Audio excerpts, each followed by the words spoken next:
ఆంధ్రప్రదేశ్ రాష్ట్ర ప్రభుత్వం ఇంటర్మీడియట్ విద్యార్థులకు శుభవార్త చెప్పింది.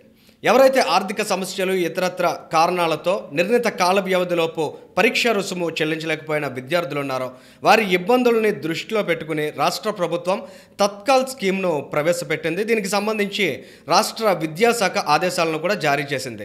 హెచ్ఆర్డీ మంత్రి నారా లోకేష్ గారి చొరవతో ఈ తత్కాల్ స్కీమ్ను ప్రవేశపెట్టారు. ఈ నెల 24 నుంచి ఈ నెలాఖరు వరకు అంటే డిసెంబర్ 31 వరకు తత్కాల్ స్కీమ్ ద్వారా విద్యార్థులు పరీక్ష రుసుము చెల్లించేటువంటి అవకాశాన్ని కల్పిస్తున్నారు. దీనికి సంబంధించి మంత్రి నారా లోకేష్ ఓ ట్వీట్ కూడా చేశారు. ఇంటర్మీడియట్ ప్రథమ ద్వితీయ సంవత్సరం చదువుతూ సకాలంలో పరీక్షా ఫీజు చెల్లించని విద్యార్థుల అభ్యర్థన మేరకు తత్కాల్ పథకాన్ని ప్రవేశపెట్టాం. నిర్ణీత రుసుముతో ఈ నెల 31 వరకు పరీక్షా ఫీజు చెల్లించే అవకాశాన్ని కల్పించాం. ఈ అవకాశాన్ని వినియోగించుకోవాల్సిందిగా కోరుతున్నామని చెప్పారు.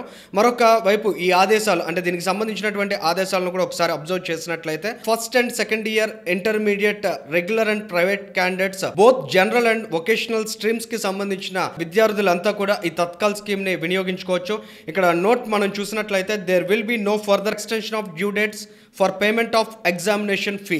దీన్ని దృష్టిలో పెట్టుకుని ఖచ్చితంగా విద్యార్థులందరూ ఈ నెలాఖరులోపు ఈ తత్కాల్ స్కీమ్ని సద్వినియోగం చేసుకోవాల్సిన అవసరం ఉంది. ఈ వీడియో ఇంటర్మీడియట్ విద్యార్థులు మీకు తెలిసిన వారందరికీ కూడా షేర్ చేయండి. Thank you. Please subscribe Janagalam.